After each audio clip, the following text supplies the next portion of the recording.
Well, hello there and welcome back. This week we start a new C, and that's a C of courage. Courage is a misunderstood and misaligned competency at times. Now, since we start out with the organization, sometimes courage from an organization goes unnoticed because the courage that an organization has to make changes and to grow um, can somehow be misconstrued as far as what the intentions were. So for me, I'm not going to tell you a story about, oh, we did this and we grew 10 times. I already shared the story about how when we started our small publishing company, we kind of had the courage or the confidence to go and do a magazine. But today I'm going to tell you about courage from an organization and doing something that you are not sure how it's going to work out, but you push forward and do it anyway. When I was at Walt Disney, was at the Walt Disney Company, we we were going through some tough times at one point, and that was around the time 9/11 happened. And so we had to change packages. We had to reconsider what we offered from a vacation perspective. But I tell you, that wasn't the courage that I'm referring to. The courage was when the economy started to go down, when changes in the world started to affect us as a business. And what happened is that the leaders in the organization had to get together to say, what are we going to do to not only help our business, but help the people that we support? The question came up in one of the executive meetings about what I need you to go away and actually come up with things to do so that we can show that we are a significant impact to our economy. Now, being the largest single site employer in the US at that point, um, if we did anything drastic like lay off individuals or make major cuts, that would have been assigned to others to do the same. And since the Walt Disney World Resort was not the only one in town, we had Universal, we had SeaWorld, we had Busch Gardens in Tampa. If we did that at that time, if we started letting people go or reducing some of our services, that would have sent a different message. So what happened is that the leaders came back with a bunch of different strategies.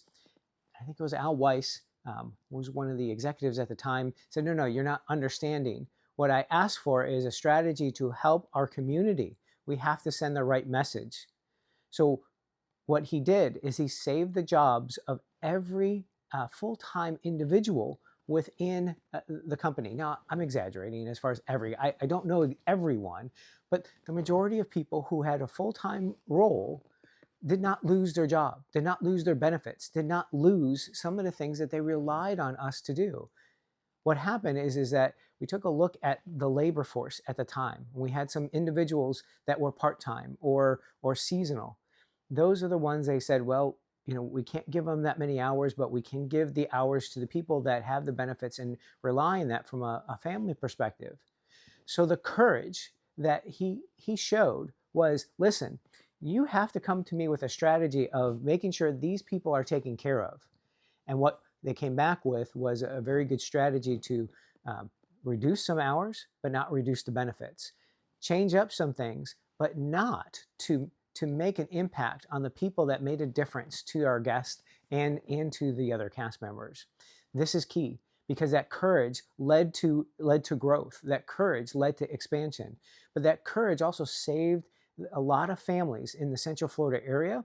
At that time, we employed about 55,000 individuals in one site. So imagine if a third, a quarter, or whatever the amount was, were then out of jobs and couldn't afford that. That would have been catastrophic in the area because again, it's not just the Walt Disney World Resort that would have done it. It would have been all of our other competitors, and some of our partners would have lost because we wouldn't have needed their services. So that's courage from an organizational perspective. Now I ask you, how do you measure that?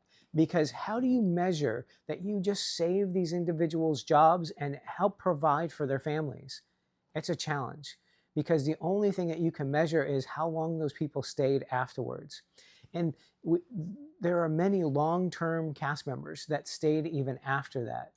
So, while the Walt Disney Company has had some changes and challenges over the years, it's how they went through some of those other changes that help them demonstrate some of the courage that I'm talking about. When you do measure it by how it impacts the people, not necessarily how it impacts the business, because sometimes that courage is not the bottom line. Sometimes that courage is not taking a chance on a new product or looking at AI for your answers. It's figuring out how you impact the people.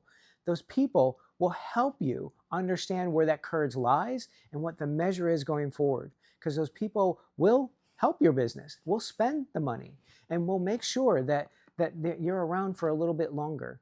So ask yourself some questions, connect with others, look for some of those same stories. In fact, share in the comments about what courage you've seen organizations take that it doesn't always impact the bottom line. Well, that about does it for this week. Next week, we're going to talk about courage and leadership. Thanks, and have a great day.